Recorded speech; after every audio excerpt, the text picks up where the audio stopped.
ಪ್ರೀತಿಯ ವೀಕ್ಷಕರೇ, 2025ರ ಮತದಾರರ ಪಟ್ಟಿಯಲ್ಲಿ ನಮ್ಮ ಹೆಸರು, ನಮ್ಮ ಸೀರಿಯಲ್ ನಂಬರು ಎಲ್ಲ ನೋಡ್ಕೋಬೇಕು ಅಂದರೆ ಏನು ಮಾಡಬೇಕು ಅಂತ ಈ ವಿಡಿಯೋದಲ್ಲಿ ನಾವು ನೋಡೋಣ.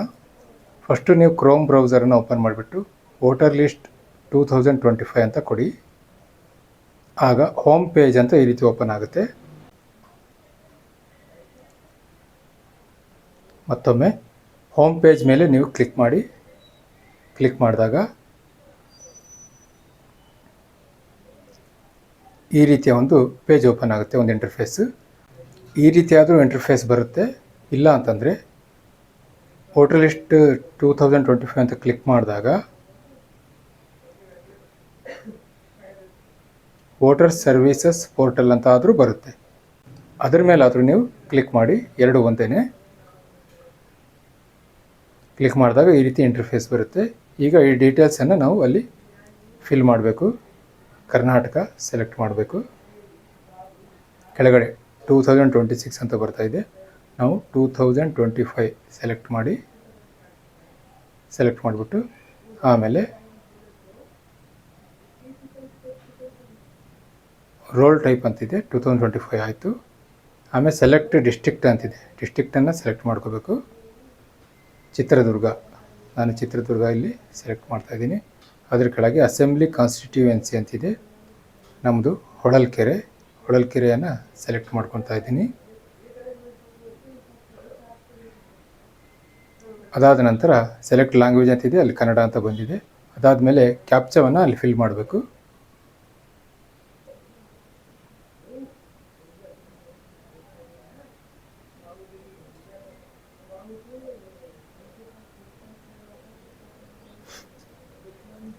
ಕ್ಯಾಪ್ಚಾ ಫಿಲ್ ಮಾಡಿದ ಮೇಲೆ ಕೆಳಗಡೆ ಬಂದು ಪಾರ್ಟ್ ನಂಬರ್ ಮತ್ತು ಪಾರ್ಟ್ ನೇಮ್ ಸೆಲೆಕ್ಟ್ ಮಾಡ್ಕೋಬೇಕು. ಅಲ್ಲಿ ಫಸ್ಟ್ ಪೇಜಲ್ಲಿ ಇಲ್ಲ, ಈಗ ಸೆಕೆಂಡ್ ಪೇಜಿಗೆ ಹೋಗಬೇಕು. ಅಲ್ಲಿ ಎಲ್ಲಿ ನಮ್ಮ ಪೋಲಿಂಗ್ ಸ್ಟೇಷನ್ ಇದೆ ಅದನ್ನು ನಾವು ಸೆಲೆಕ್ಟ್ ಮಾಡ್ಕೋಬೇಕು. ಈಗ ನಾನು ಮುಂದಕ್ಕೆ ಹೋಗ್ತಾ ಇದ್ದೀನಿ. ಪೇಜ್ ನಂಬರ್ 4ಅಲ್ಲೂ ಇಲ್ಲ. Next government higher primary school room number 1 Bharamasagara, ಇಲ್ಲಿ ನಮ್ಮದು ಬರುತ್ತೆ. ಅದ್ರ ಮೇಲೆ ಚೆಕ್ ಬಾಕ್ಸ್ ಮೇಲೆ ಇದೆಯಲ್ಲ, ಚೆಕ್ ಬಾಕ್ಸ್, ಅದ್ರ ಮೇಲೆ ಕ್ಲಿಕ್ ಮಾಡಬೇಕು. ಕ್ಲಿಕ್ ಮಾಡಿಬಿಟ್ಟು ಮೇಲ್ಗಡೆ ಹೋಗಿಬಿಟ್ಟು ಡೌನ್ಲೋಡ್ ಸೆಲೆಕ್ಟೆಡ್ PDF ಅಂತಿದೆ, ಅದ್ರ ಮೇಲೆ ಕ್ಲಿಕ್ ಮಾಡಬೇಕು. ಈಗ ಅಲ್ಲಿ ಪ್ರೋಸೆಸ್ ಆಗುತ್ತೆ. ಸ್ಟೇಟಸ್ ಪ್ರೋಗ್ರೆಸ್ ಅಂತ ತೋರಿಸ್ತಾ ಇದೆ. ಅದ್ರ ಮೇಲೆ ಒಂದ್ಸರಿ ಕ್ಲಿಕ್ ಮಾಡಿ ನೋಡಿ, ಏನೂ ಆಗಲ್ಲ.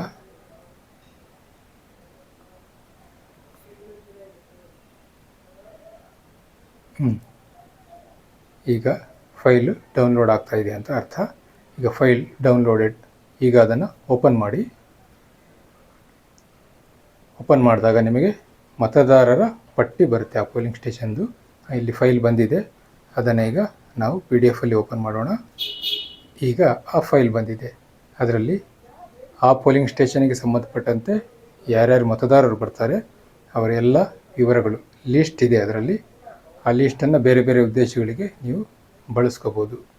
ಅದನ್ನು ಡೌನ್ಲೋಡ್ ಮಾಡಿಕೊಂಡು ಒಂದು ಡ್ರೈವಲ್ಲಿ ಅದನ್ನು ಸೇವ್ ಮಾಡ್ಕೊಂಡು ಇಟ್ಕೊಂಡಿರಿ, ಅದು ನಿಮಗೆ ಕೆಲಸಕ್ಕೆ ಬರುತ್ತೆ. ಈಗ ಮ್ಯಾಪಿಂಗ್ ಮುಂತಾದವಕ್ಕೆ ಅದು ಬೇಕಾಗ್ಬೋದು.